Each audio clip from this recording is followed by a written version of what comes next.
qindra milion euro importe i lashësh për shqiptarët.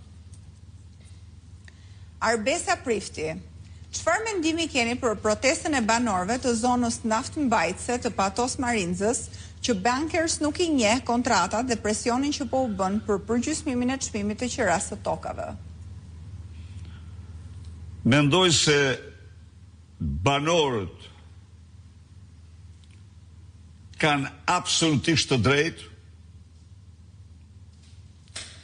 dhe bankers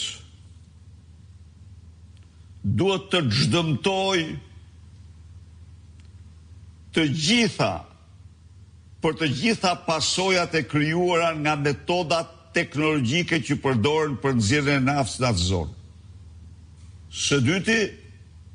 Së dyti, nuk dua të hap panik tek banorët, por disa studime tregojnë se aty ka një rritje të ndjeshme të çmurëve me kancer.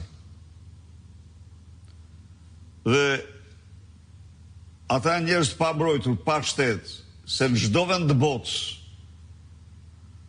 studimi do të zyrtarizohej dhe do bëhej përgjegjës cili do për rritjen siç shtuhet. Këto janë studime, po askush s'mund t'i hedh poshtë pa një studim serioz. Ndaj dhe banorët e asaj zone që është fusha e naftës më e madhe në Europë në tokë, meritojnë dëm shpërblim të plot, meritojnë ligjërisht një kontroll shtetësor shumë serioz dhe mbështetje kundër pasojave të që mund të jenë krijuar në zonë nga gazrat dhe probleme tjera.